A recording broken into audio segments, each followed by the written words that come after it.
So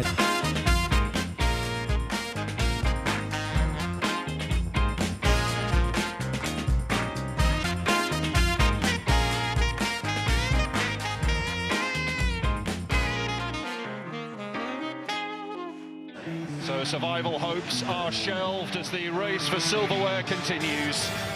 Here's Anthony. Magnificence from the Brazilian. It's Rashford. Bang, bang, won't stop till we're legend. Burn! Fairy tale stuff. It will be a penalty shootout. Dean Henderson is the hero! Won't stop till we're legend.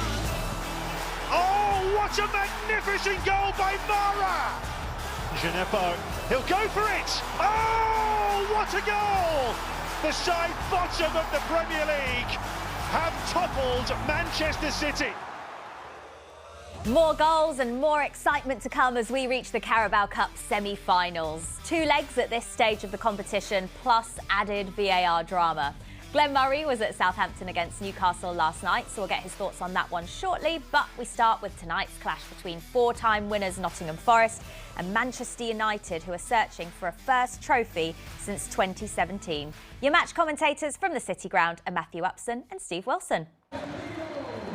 Here are the starting lineups, beginning with Forest's regular keeper Dean Henderson, on loan from Manchester United and ineligible, but he's injured anyway. Wayne Hennessy deputises. There are 4 changes to the side which drew with Bournemouth in the Premier League at the weekend. They see Scott McKenna, Gustavo Scarpa, Danilo for a first start, and Sam Surridge come in. Out go Bolly, Mangala, Yates, and the cup-tied Chris Wood. That's the Forest team. This is the Manchester United lineup. It's their first game away from home in this season's League Cup. Eric Ten Hag making 3 changes. Malacia and Lindelof come into defence. Casemiro returns from suspension. Out of the side go Varane, Shaw, who is ill, and McTominay is replaced by Casemiro. Harry Maguire is suspended. Only last month Manchester United beat Nottingham Forest 3-0 in the league at Old Trafford.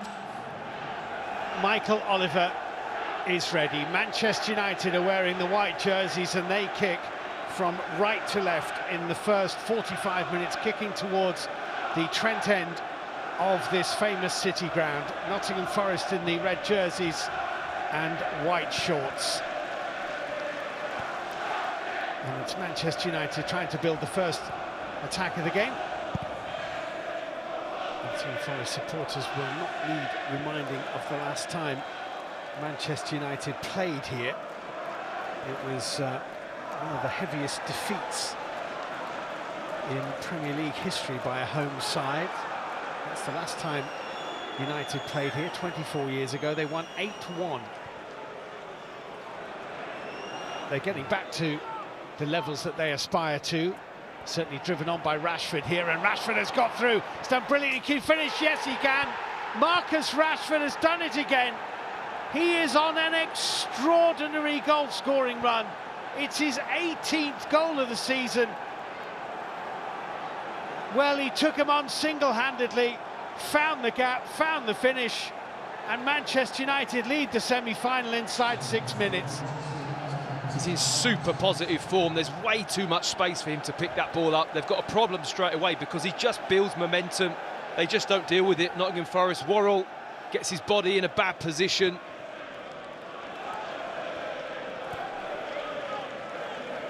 You just feel all that energy just slightly drain out the stadium. The build-up and an early goal away from home is just perfect for Manchester United.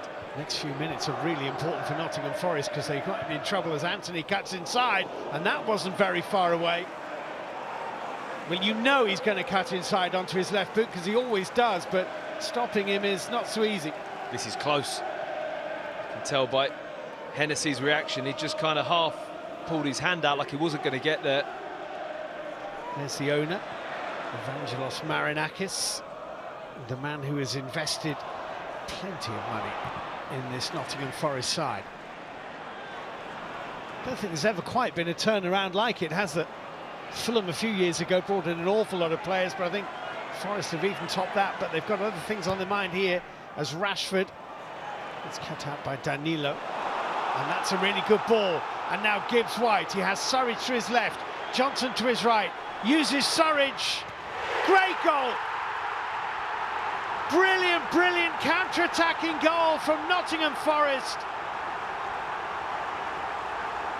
Well, Peter Banks is the video assistant referee.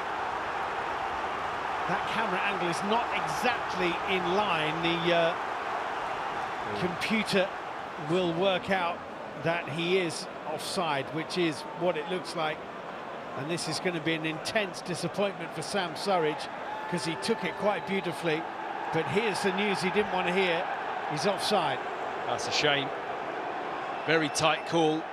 It looked inch perfect in real time, didn't it? The amount of work that goes into getting decisions right under intense pressure with the clock ticking is hugely impressive. You could still say they don't always get it right, but my goodness, they try. That is dangerous, and it was just Gibbs-White beaten to it by Lisandro Martinez. Is that going to be a corner kick? It is, I think.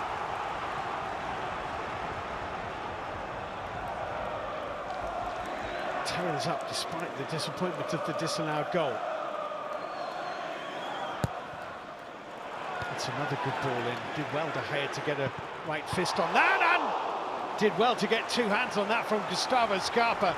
He hit that well. That is some strike, because he has improvised that technique. He doesn't go with the laces, he goes with the side foot. He's looking a real technician, him, Steve. Anthony for Eriksson. Anthony advancing. Oh, beautifully played. Can he finish? Vital save by Hennessy. Crucial, crucial save by Wayne Hennessy. It was brilliantly crafted. There's going to be moments in this tie where goalkeepers, defenders, those type of moments that just keep the team alive, and that was one of them from Hennessy. Had to get a leg to that. 2-0 would have been a big blow. Well, there is the greatest of all the great Manchester United managers, Sir Alex Ferguson, watching on. He will, I'm sure, remember the League Cup final of 1992. Manchester United's first victory in this tournament against Nottingham Forest. Casemiro holding off Gibbs-White. In the last minute of normal time at the end of the half. Anthony, good hit, good save, and the follow-up is in from Wout Weghorst, who has his first Manchester United goal, and that is a fabulous time to double your lead. Seconds before the break, Manchester United's new Dutchman with the finish. It was a smart stop by Hennessy, but it fell to Weghorst, and Manchester United lead by 2. A big, big blow for Nottingham Forest right before half-time. The worst time that you could concede.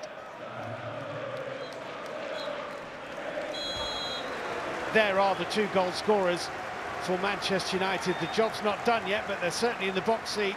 Sam Surridge unlucky to have a goal correctly ruled out for offside between the strikes from Rashford and Weghorst. But at half-time at the City Ground in the first leg of this semi-final, Forest 0, Manchester United 2.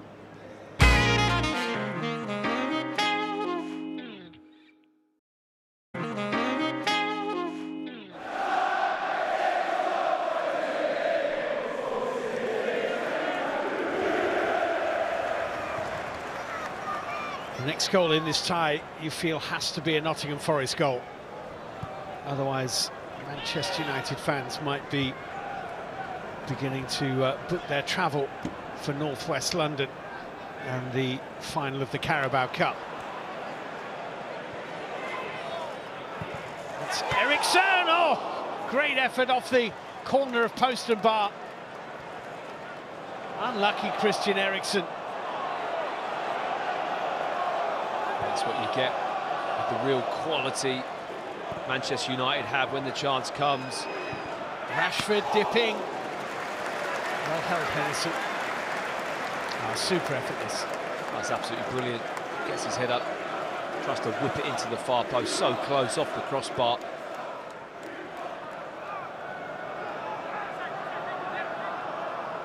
Aurier with the throw. Gibbs-White.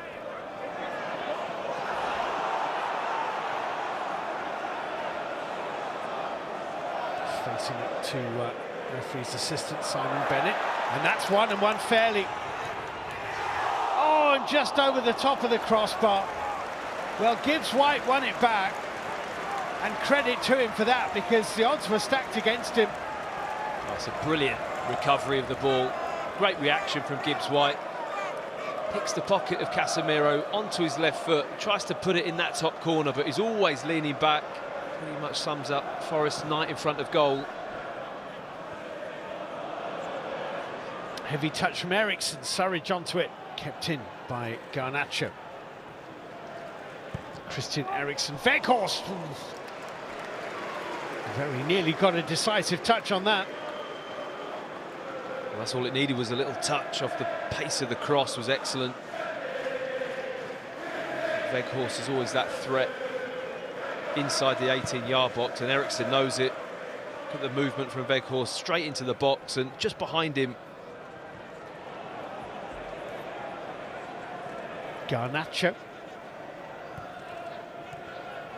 Fred, Garnacho, nice turn, using his body to get around Freuler, went to ground, no foul.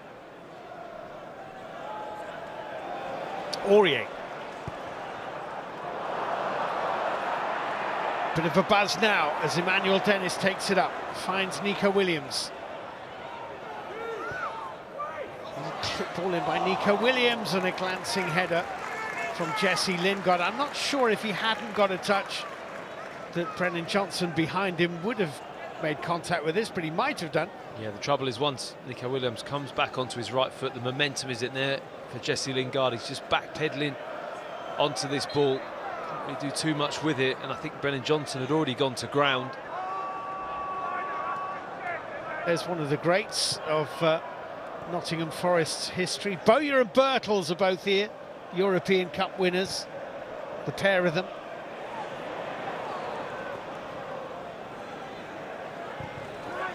Whizzed in, oh, there's so much pace on that. Weghorst did get the touch he was looking for, but so much on this from Palestri. Well, if he did get the touch that was absolutely perfect, wouldn't have needed to put any power on this header at all. A lot of whip on the ball. Plenty of attempts in the game. Pretty even on and off target, but rather less so if you look at the scoreboard. Bruno Fernandes, Casemiro.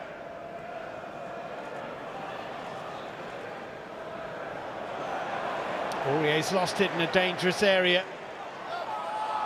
And it's squeezed into the gloves of Hennessy just about. Palestri was almost onto it. Well, Palestri very nearly gets the final touch here to nudge this past Hennessy. Have a little pass into the space, bit of a deflection, and Hennessy has to come out low and to the feet very quickly. Oh, good ball. Palestri in now. Nico Williams did superbly, but has not quite got it away. Elanga there, and that will surely send Manchester United to Wembley, because Bruno Fernandes fires in the third goal.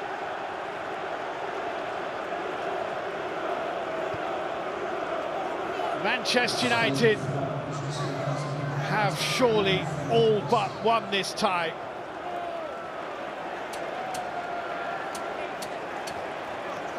Well, they're 3 up, and their fans clearly feel like they're through. But based on this performance, you have to kind of agree with them. It's a lovely little lifted pass there from Elanga.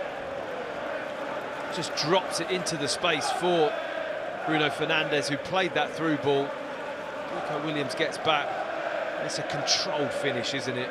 Just keeps his head down, knee over the ball, drives it.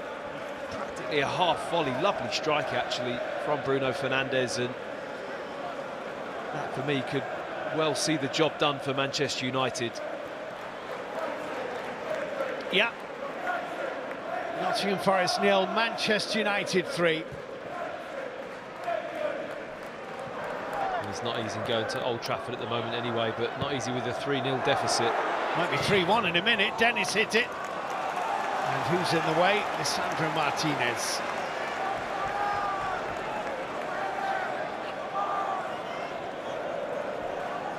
Well, if they could nick one, it would just give them a bit of a lift. In goes this Forest corner. Bruno Fernandes with an unconvincing glancing header, which Aurier couldn't quite react to. And that is the last action of the first leg of this Carabao Cup semi-final, which is decisively won by Manchester United and Erik ten Hag, who is hungry for his first piece of United silverware.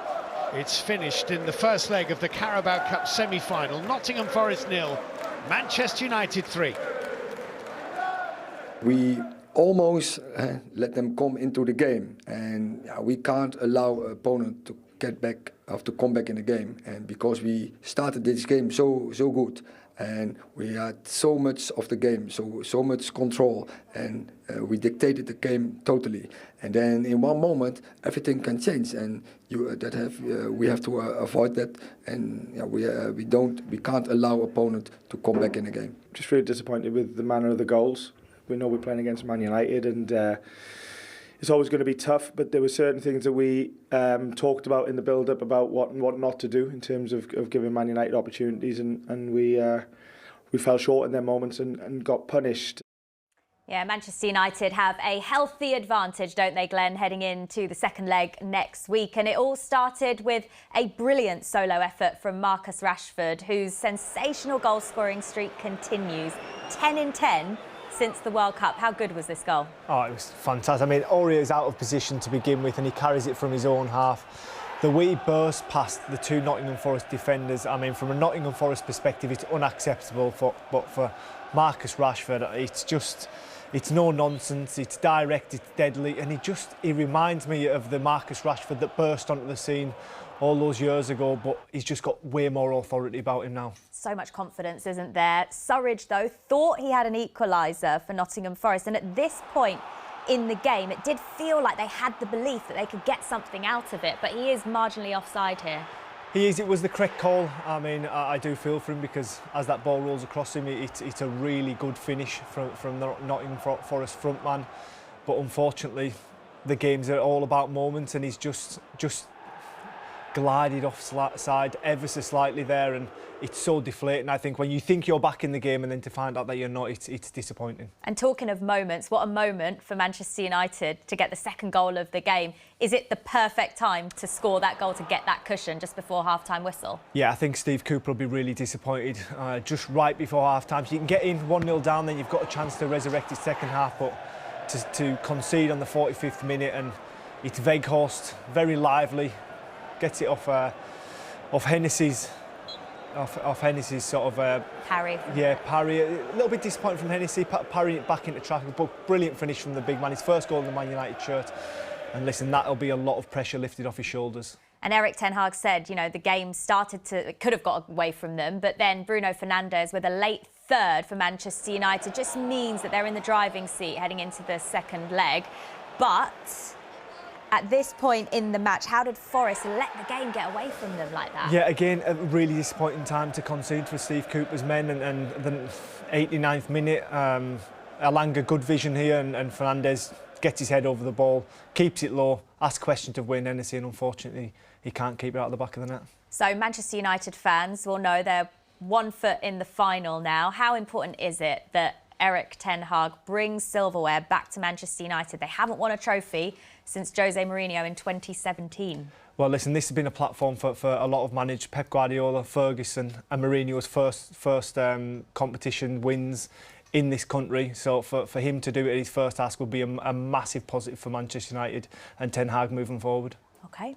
Well, Manchester United are in the driving seat ahead of that second leg next week. After the break, though, we'll bring you last night's action as Newcastle went to the South Coast to face Southampton.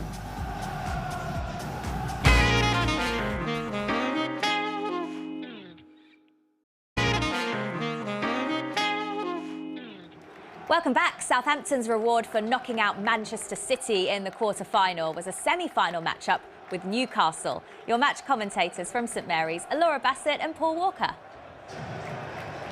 As for the team news, Southampton hand full debut to new signings Carlos Alcaraz and Mislav Orsic, the two scorers from the quarter-final win over Manchester City. Sekou Mara and Moussa Djenepo also come in. Lavia, Edozie, Armstrong and Adams make way.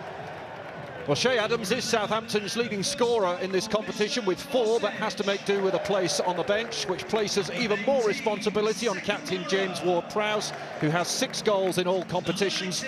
Djenepo and Orsic will provide additional support for 20-year-old Sekou Mara.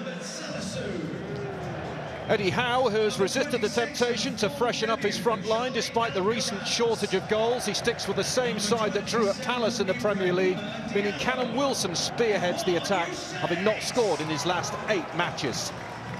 Goalkeeper Nick Pope hasn't conceded a goal since his last visit here, a 4-1 win. He's kept 9 successive clean sheets since. Bruno Guimaraes, Joe Willock and Miguel Almiron were on the score sheet the last time these two met. Dan Burn and Joe Linton scored in the win over Leicester to book the Magpies' place in the Final Four. 54 years since Newcastle won a major trophy, and they get us underway on the south coast in their change trip of blue shirts and yellow shorts, kicking from left to right in the opening half. Botman clearing away for them, sent back with interest by Chaleta Sarr. Mustn't be forgotten how well Southampton played against Manchester City in the last round, fully deserving of their win. And Manchester City did not manage a single shot on target. The Saints were aggressive from the off and no doubt looking to do the same, but Nathan Jones says it's vital they try and find the right balance. They can't be too cavalier. Here come Newcastle with Almiron, been such a key performer for them this season, and rolling the ball in beautifully, but it's belted over by Willock. But an example there of how dangerous Newcastle can be on the breakaway. Well, that's it, just switching up, a nice round the corner ball from Wilson, and that's it, your 2v2 at the Southampton back line. I think Willock's got to do better than that. He had more time and space, could have cut it on his right foot. Guimaraes, I was amazed to see play at the weekend. He was expected to be out for some time with an ankle problem, but made a remarkable recovery, and here he is, fit as a fiddle. Almiron down the line for Trippier, scooped back across, really did whip it across as well, but again Newcastle couldn't make the most of it, but another inviting ball in. A good switch of play here, wasn't it? Gets it out, 2v1 down the sides again. Trippier's all on his own. He's ahead of the ball, isn't it? The ball's always going behind him. He can't, it's too late for him to check his run back. A very, very interested spectator, having played for both clubs with great distinction.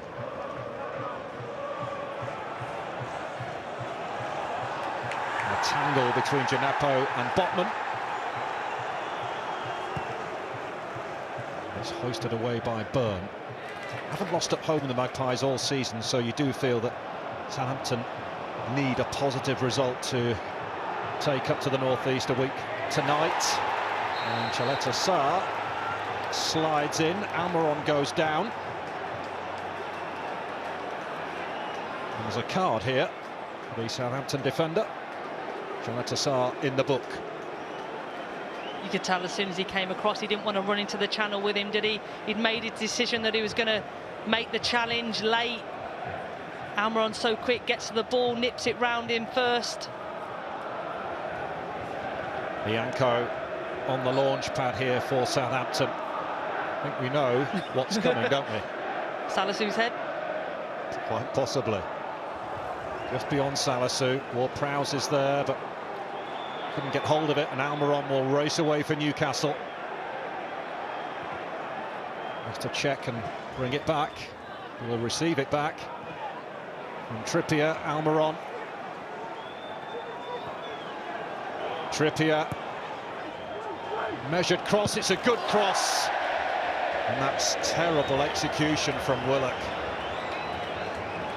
Great play down this right-hand side. I think Newcastle are looking much more effective down the right-hand side. Great ball, picking him out of the back post, unmarked. Again, you can see there's the look, lovely execution.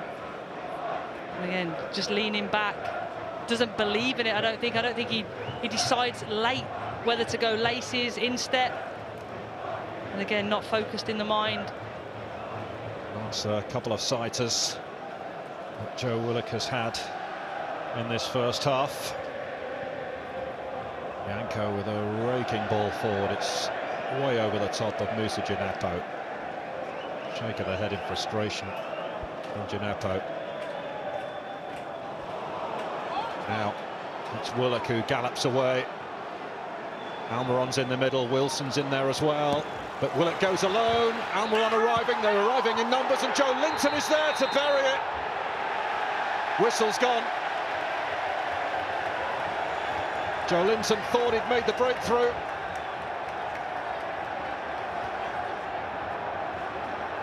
The celebrations, though, are cut short.